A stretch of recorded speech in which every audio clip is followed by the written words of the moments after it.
Olá, está no ar MP Cidadão.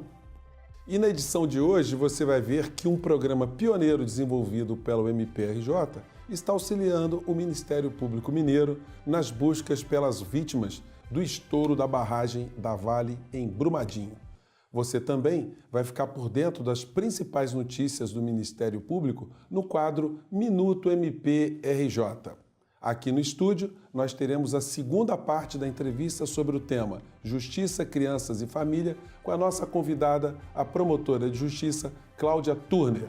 Está no ar para todo o Brasil, MP Cidadão, o Ministério Público mais perto de você.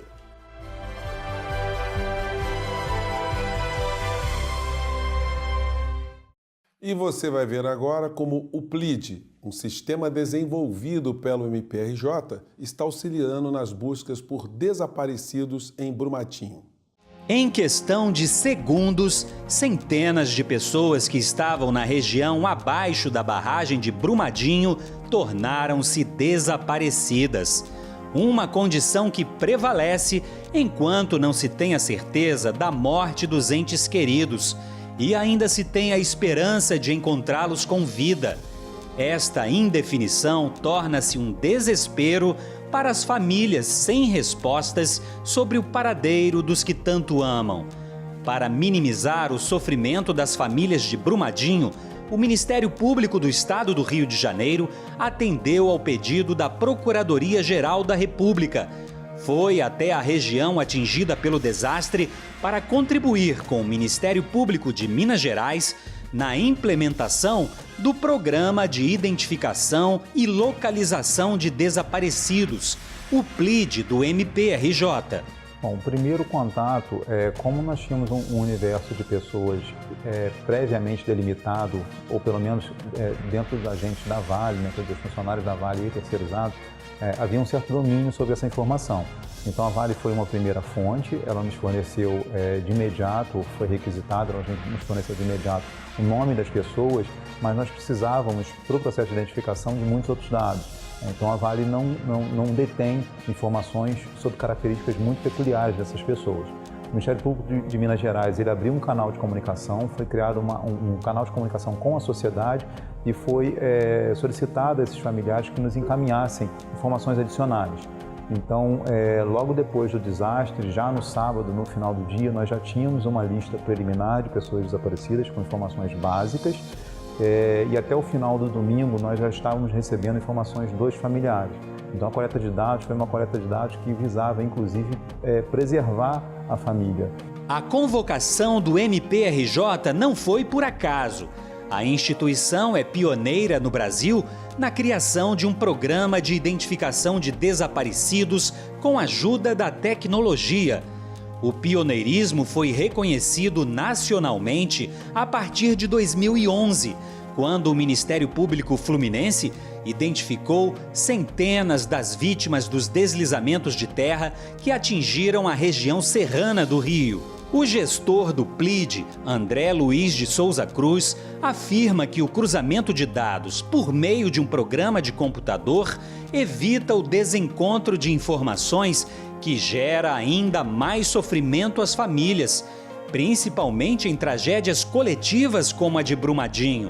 Ele conta que em 2011, depois dos deslizamentos de terra na região serrana do Rio, chegaram a ser divulgadas até 11 listas diferentes com nomes de mortos e desaparecidos.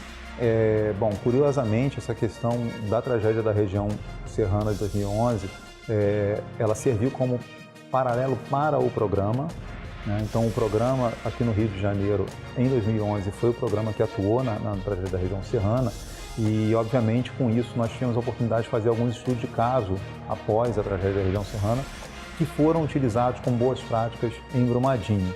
André Luiz defende a necessidade urgente da criação de um protocolo nacional de atendimento aos parentes de desaparecidos. A primeira questão é a questão que eu já cito como exemplo aqui, o trabalho que a Cruz Vermelha Brasileira está fazendo em Brumadinho. O atendimento da família da pessoa desaparecida é um atendimento muito peculiar. é preciso fazer esse atendimento a partir de agentes próprios, de agentes capacitados para fazer esse tipo de atendimento. Assistentes sociais, psicólogos, por vários fatores. O primeiro fator fundamental é garantir que essa família vai ter ali um atendimento qualificado. E o segundo fator, e esse também é tão importante quanto, é o fato de que esse profissional tem que ter capacidade para extrair de uma família que está desesperada numa situação daquela, informações básicas que são necessárias para o processo de identificação ou para o processo de localização. E o segundo item, e aí é fundamental, e nós vivemos isso muito de perto, é a questão de ter realmente um sistema que possa tratar do problema do desaparecimento propriamente dito.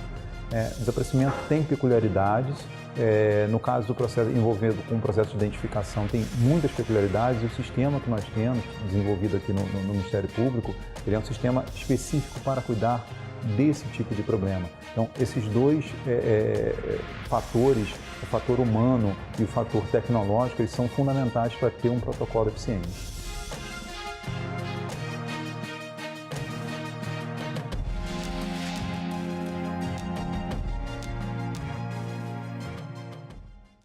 E agora você vai ver o que foi notícia no Ministério Público do Rio de Janeiro no nosso quadro Minuto MPRJ. Acompanhe. Olá, José Fernandes. A nossa primeira notícia de destaque hoje, Zé, é aquele tipo de notícia que dá um nó na garganta. O Ministério Público do Estado do Rio de Janeiro, por meio da primeira Promotoria de Justiça junto ao Terceiro Tribunal do Júri da capital, denunciou e obteve a prisão preventiva do bacharel em Direito Vinícius Batista Serra por tentativa de feminicídio da paisagista Elaine Pérez Caparrós. Vinícius espancou Elaine por mais de 4 horas no apartamento dela, na Barra da Tijuca. O MPRJ requereu à Justiça que ele seja condenado pelo crime de homicídio qualificado. A pena prevista para esse tipo de crime é de 12 a 30 anos de reclusão. Outra notícia de destaque, Zé, é que o MPRJ, por meio da 11ª Promotoria de Justiça de Investigação Penal, da Terceira Central de Inquéritos e da Coordenadoria de Segurança e Inteligência, a CSI, em parceria com a Polícia Civil e com a Corregedoria do Tribunal de Justiça do Estado do Rio de Janeiro, realizaram uma mega operação em diversos municípios da Baixada Fluminense. Essa operação teve como objetivo o cumprimento de 17 mandados de prisão e de busca e apreensão contra pessoas ligadas a organizações criminosas que atuavam nos cartórios de notas e registro de imóveis da região. Para finalizar, Zé, a Subprocuradoria-Geral de Justiça de Assuntos Cíveis e Institucionais e da Assessoria de Recursos Constitucionais Cíveis, a Arquicível aqui do MPRJ, obteve decisão favorável em recurso interposto na ação civil pública que busca a responsabilização de agentes públicos e de empresas, entre eles o ex-governador Sérgio Cabral, por improbidade administrativa na concessão da linha 4 do metrô aqui do Rio. O MPRJ também requer nessa ação a reparação dos danos aos cofres do Estado, em mais de 3 bilhões de reais. Para saber mais sobre essas e outras notícias, acesse o portal do MPRJ, www.mprj.mp.br. É com você aí no estúdio, Zé Fernandes. E a gente vai fazer um pequeno intervalo, mas você não saia daí porque MP Cidadão volta em um minutinho.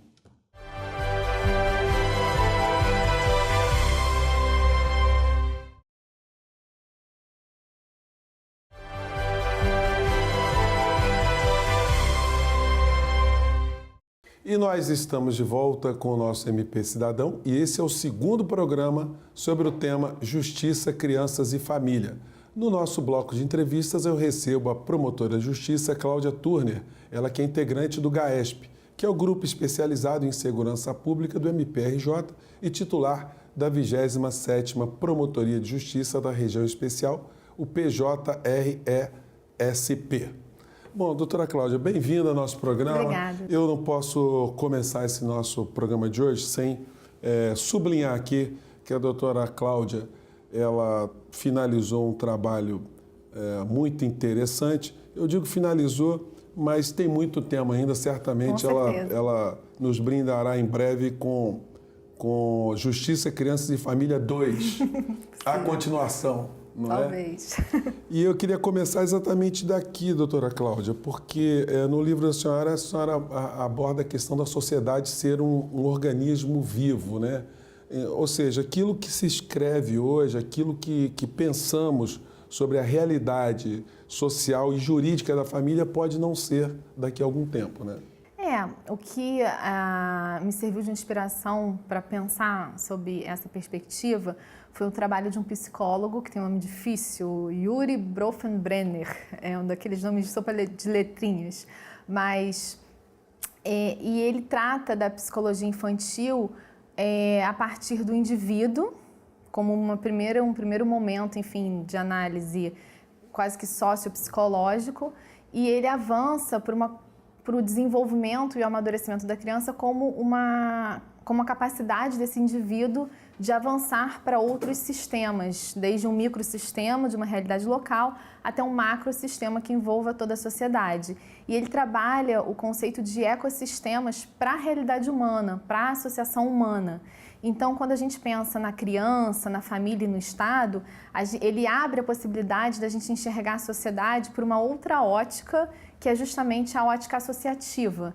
Então, nós temos espaços de conformação que, na verdade, são, na nossa realidade hoje em dia, famílias que vivem em determinados, enfim, territórios, nas suas casas, e nós temos outras estruturas intermediárias entre o indivíduo e o Estado, até esse grande ecossistema que é a sociedade como um todo.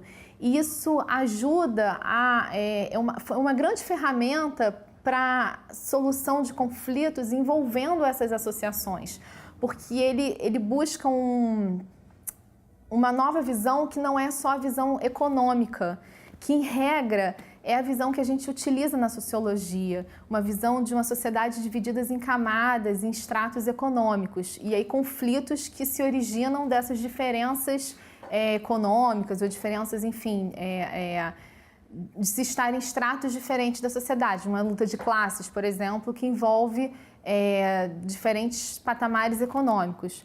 Mas, por essa outra ótica, e é isso que a gente vê nos conflitos envolvendo criança, família e Estado, a gente não está aqui discutindo uma questão que envolva uma maior ou menor renda. Óbvio que é possível que essa questão ela seja transversal e também apareça no problema posto, né, no problema jurídico posto.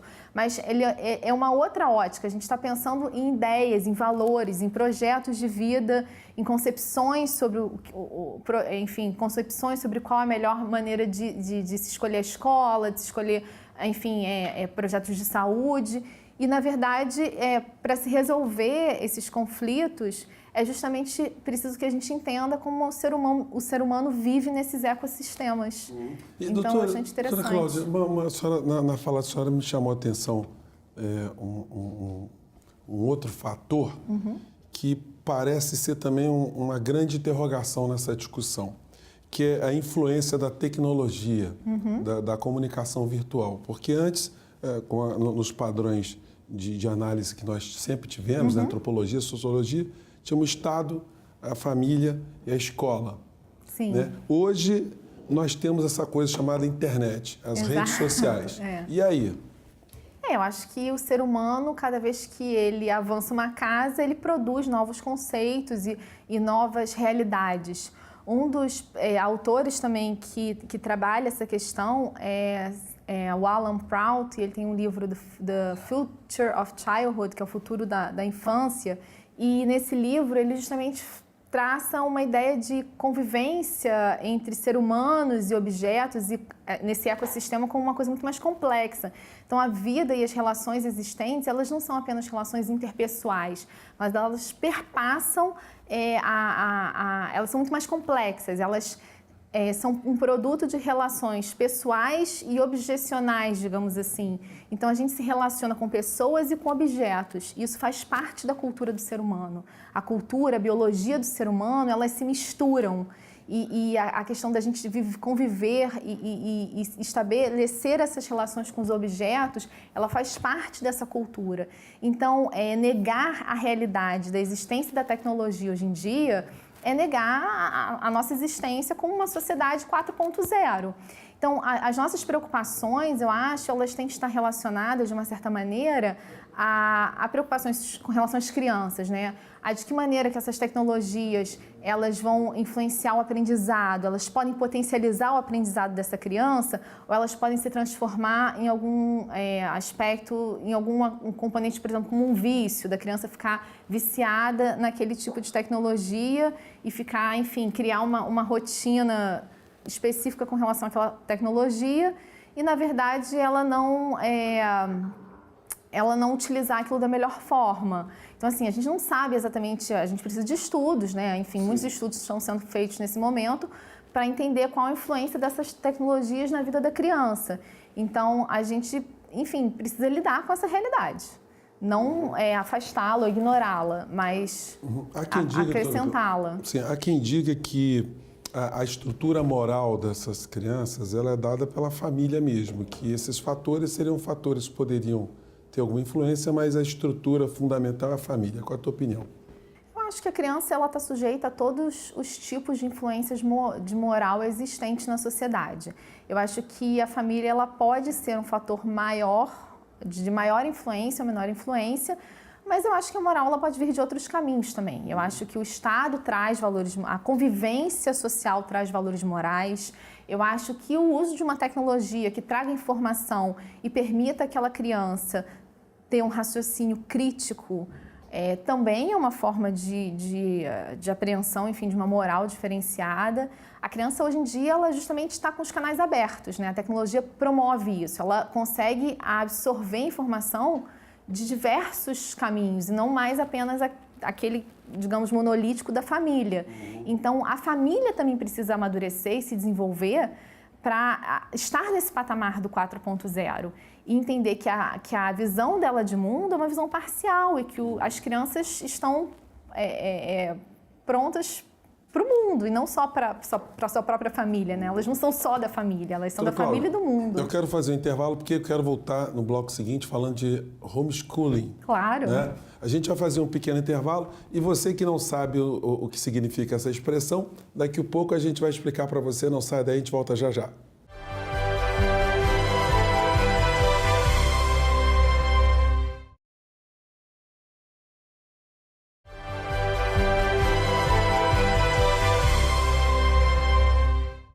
E nós estamos de volta com o nosso MP Cidadão, hoje com um programa bastante diferente, né? Nós estamos com a doutora Cláudia Turner, né? Que é promotora aqui do Rio de Janeiro, e nós estamos falando aqui de Justiça, Crianças e Família, que inclusive tema do livro que ela publicou sobre essas questões todas que nós estamos abordando aqui. Bom, no nosso bloco anterior, eu estava falando aqui com a doutora Cláudia sobre a influência da tecnologia, das redes sociais, nas crianças, né? No direito das crianças, no direito das famílias. E agora eu queria passar para um outro ponto que a gente terminou na chamada do bloco, doutora Cláudia, que a gente está falando de homeschooling, né? O que é isso exatamente? Traduz para a gente.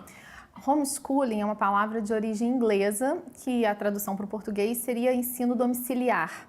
É uma proposta que, na verdade, existe há algum tempo em outros países, mas que nesse ano tomou uma proporção grande em termos de conhecimento e divulgação no Brasil, em razão de uma ação judicial que foi julgada pelo STF em setembro de 2018. Nessa ação, um recurso, na verdade, chega ao STF na condição de um recurso extraordinário, uma família do município de Canela, enfim, se depara com uma realidade local de entender que não queria colocar seus filhos na escola e passa a dar aulas em casa. E a rede estruturada do Estado começa a questionar essa família porque essas crianças não estavam na escola.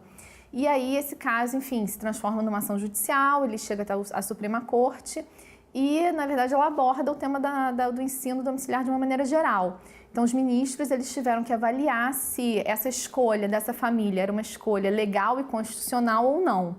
E essa decisão de setembro de 2018, nessa decisão, os ministros ficam num meio termo. Eles entendem que o arcabouço jurídico atual não prevê a possibilidade do homeschooling em relação, principalmente à lei de diretrizes e bases da educação. Enfim, o modelo existente é de uma educação compulsória através de uma rede estruturada de ensino, mas, de uma certa maneira, deixam a questão em aberto com relação à não declaração de inconstitucionalidade.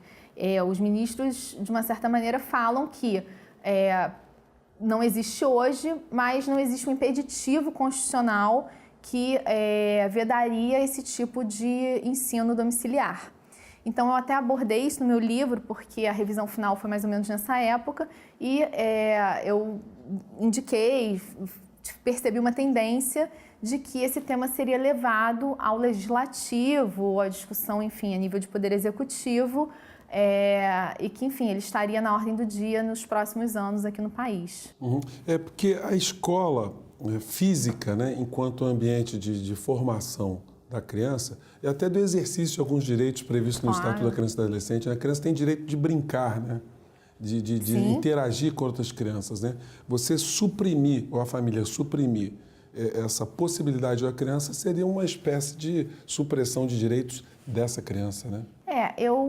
Enfim, data máxima vênia, eu discordo do posicionamento do Supremo Tribunal Federal, porque eu entendo que o ensino domiciliar, ele é inconstitucional, porque a forma com que ele foi tratado, o tema foi, enfim, trazido pela Corte, ele acabou se restringindo a uma discussão muito rasa, a uma discussão se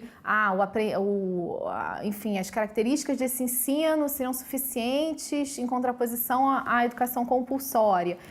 Então existem estudos de outros países que demonstram que essas crianças elas têm o mesmo nível de aprendizado e então não teriam um problema maior porque elas alcançariam, digamos assim, um aprendizado formal igual daquelas crianças que participam de uma rede de ensino mais estruturada. Mas eu acho que eles não compreenderam que o direito à educação da criança ele é muito mais complexo e ele passa por uma compreensão de pedagogia e do que significa o aprendizado para a criança, que na verdade é algo que vai muito além do conhecimento formal. A criança, a escola, ela é para a criança hoje em dia um espaço público real da criança no presente. Então, ela permite que a criança saia de casa, tenha contato com outras formas de existência, enfim, outras ideias, outras pessoas. Realmente, eu acredito que as escolas elas são a arena pública dessas crianças, o que existe para elas hoje. Então, retirá-las desse espaço, limitando a convivência dessas crianças a apenas um núcleo familiar, e as relações familiares e as suas idiosincrasias, as suas particularidades, empobrecem a vida e vão, na verdade, impedir o amadurecimento dessa criança. Assim, até mesmo eu utilizo como base diversos autores, e um deles, talvez um dos maiores expoentes na pedagogia, principalmente na psicologia e pediatria infantil, que é o Winnicott. Ele trabalha o amadurecimento da criança como um caminho contínuo entre a família, o aconchego da família e a ida ao mundo.